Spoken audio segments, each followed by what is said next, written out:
Assalamualaikum warahmatullahi wabarakatuh. Alhamdulillah teman-teman, kita telah selesai melakukan pemupukan pada tanaman anggur kita. Nah teman-teman, pemupukan itu sangat penting bagi tanaman apapun, termasuk tanaman anggur juga. Sebetulnya tanaman anggur itu bisa mencari makanan mereka sendiri di dalam tanah, namun tidak semua unsur hara tersedia di dalam tanah. Jadi kita harus memberikan unsur hara tambahan bagi tanaman kita. Nah, agar tanaman kita itu dapat tumbuh maksimal dan menghasilkan buah yang bagus. Nah, teman-teman pasti tahu kan kalau pemupukan itu sama dengan memberi makan pada tanaman. Jadi, itu sangat penting. Nah, ini ada beberapa objek dari pemupukan yang saya ketahui, yaitu yang pertama yaitu tanah. Nah, karena tanah merupakan tempat tumbuhnya tanaman, jadi tanah merupakan objek yang paling penting bagi pemupukan tanaman. Nah, untuk yang kedua yaitu daun tanaman. Kita juga bisa memberikan nutrisi pada tanaman melalui daun tanaman, tapi dosis pupuk yang digunakan harus sesuai ya teman-teman. Jangan sampai salah memberi dosis pupuk karena bisa berakibat fatal bagi tanaman.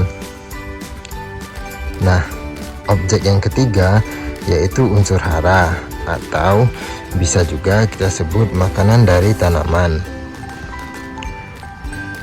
Nah, unsur hara ini secara garis besar itu terbagi menjadi dua, yaitu unsur hara makro dan unsur hara mikro.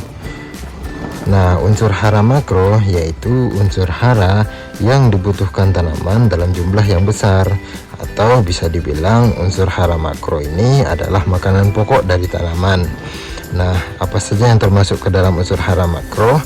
Yang pertama N, nitrogen, yang kedua P, fosfat, yang ketiga K, kalium, yang keempat Ca, kalsium, yang kelima Mg, magnesium, yang keenam S, sulfur. Nah, nanti kita akan bahas masing-masing dari fungsi unsur hara tersebut. Nah, kemudian yang kedua yaitu unsur hara mikro.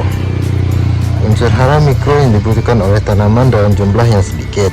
Nah, walaupun sedikit, unsur hara ini memiliki peran yang penting untuk tanaman kita, seperti dapat membuat kesuburannya menjadi lebih maksimal, dapat menambah ketahanan dari penyakit, dan dapat membuat tanaman berproduksi menjadi lebih maksimal. Nah, apa saja yang termasuk ke dalam unsur hara mikro? Yaitu klor, zat besi, mangan, tembaga, seng, boron, dan molibdenium.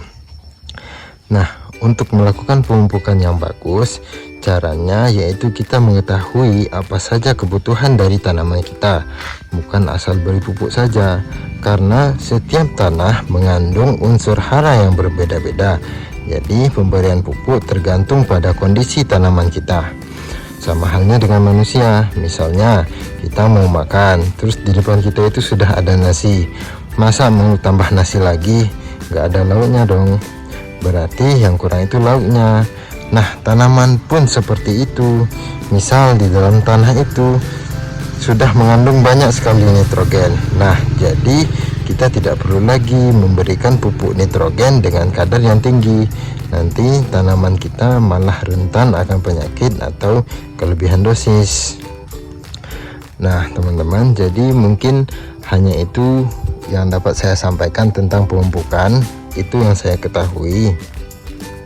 Nah, sampai jumpa lagi pada video berikutnya, tentunya dengan topik yang menarik.